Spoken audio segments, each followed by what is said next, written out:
In the world of deep tech, the big hot topic is Edge AI. To find out more about what's going on in this space, I've dropped by Alif Semiconductor to talk to Henrik Flodell. Hi Henrik, it's great to see you here at Electronica 2024. We've met in the past, Yes. and now you're at Alif Semiconductor. So it's a new player in the market for many people. Tell us a little bit more about how it came about. So we were founded, it's about almost 6 years ago now, so not that new, but yes, I mean, we were still trying to get our name out there for sure. But the reason that we started this company was we kind of saw an opportunity in the market given all the very capable new technology that exists to create these type of electronic devices. It just wasn't being used by what we like to call the legacy players. You know, they put architectures together and they try to milk them over, 15, 20 years for everything that they're worth. And we realized that, what the customers are asking for from microcontroller guys is more integration. It's always more integration.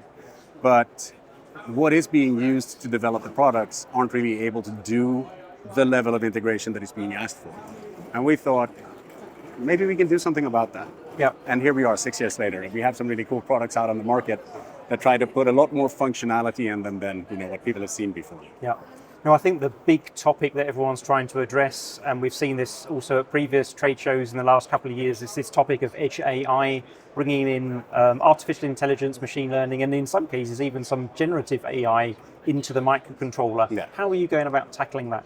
So that was one of the things that we identified very early on when we were doing customer validation. We were talking to people about what would you like to see in next generation type devices and what sort of use cases is it that you have in mind.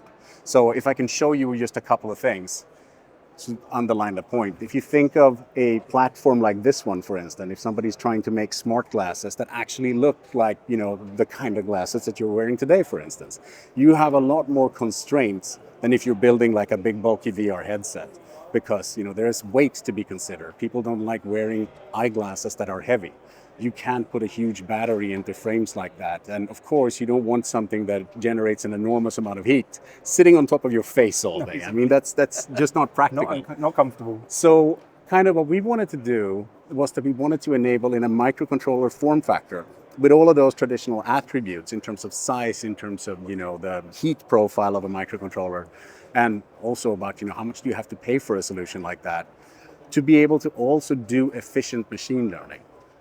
When I say efficient machine learning, it's like, a microcontroller is still a fairly small device. You can't move like terabytes of data through it really quickly.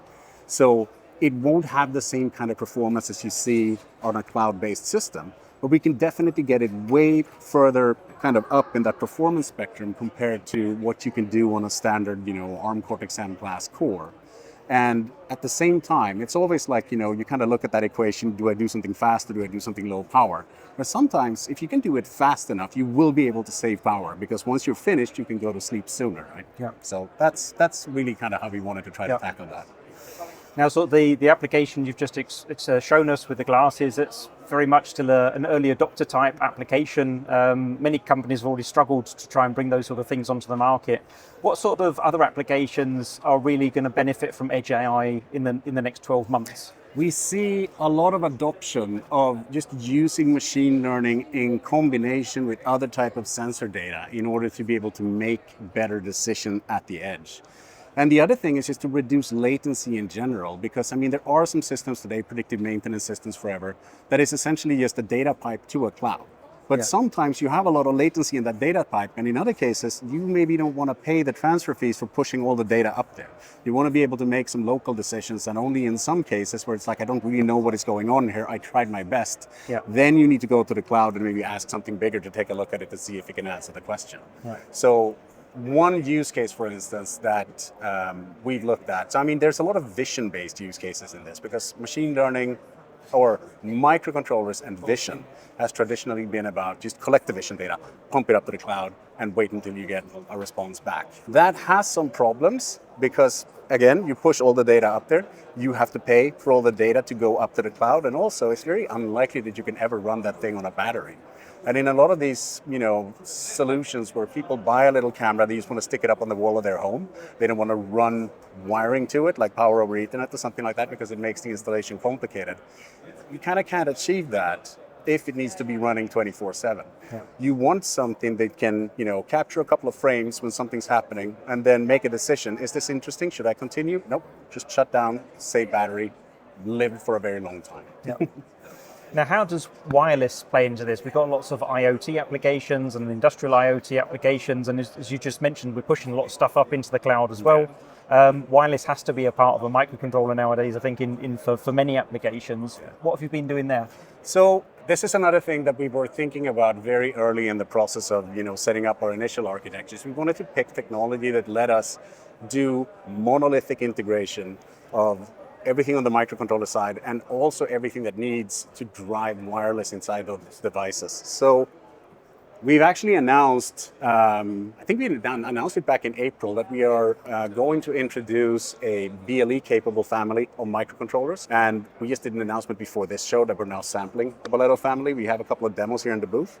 What this actually brings is the ability to have not just a BLE link, but also a very powerful microcontroller host. We're using a Cortex M55 that runs at up to 160 megahertz in these devices, and an MPU in the same system.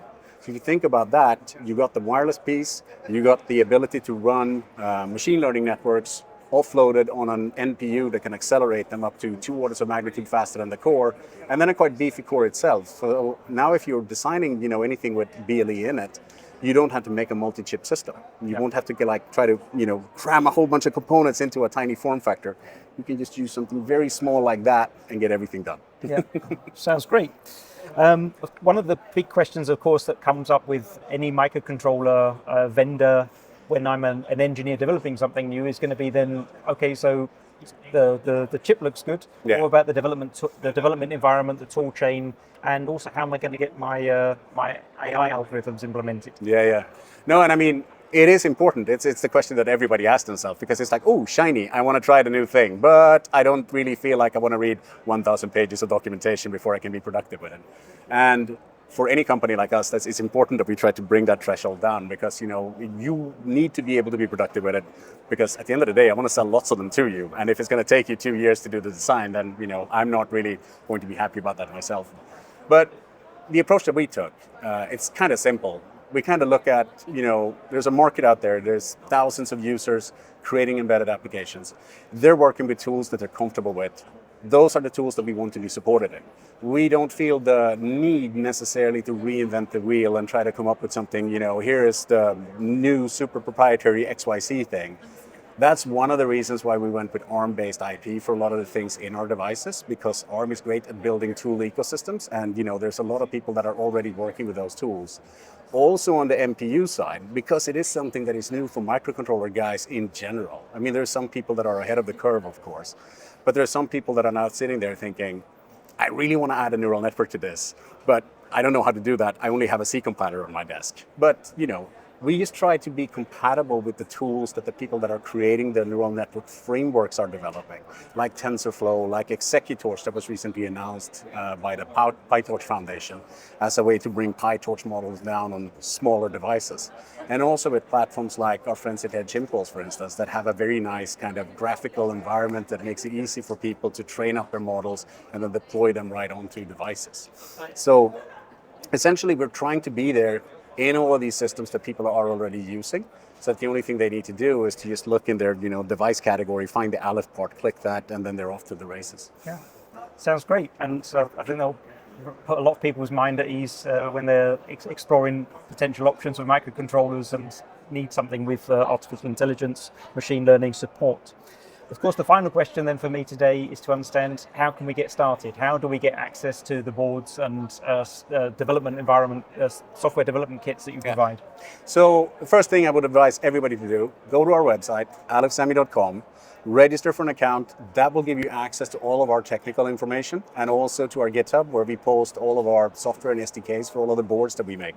We make a lot of boards like this for people to be able to quickly experiment with not just the device, but also with machine learning models in general. So this is one of our AI ML app kits, for instance. It comes with cameras and microphones and IMUs and things like that to collect live data. And then you can run either our machine learning models on them, or if you want to plug yours in. We try to make that as easy as possible. We sell these through distribution. They are in stock with Arrow, they are in stock with Mouser, they are in stock with Edom in Taiwan. And you can also order them directly from our website through the contact us button there as well. So, we try to be accommodating. If you want to play with an Alif device, it is out there. Super. Well, it sounds like a really exciting product series that you've developed here on a really hot topic application. And I wish you all the success with the rest of the week here. Thank you so much. If you've enjoyed my interviews with the movers and shakers from the deep tech industry, follow me, Stuart Cording, the Electronics Reporter.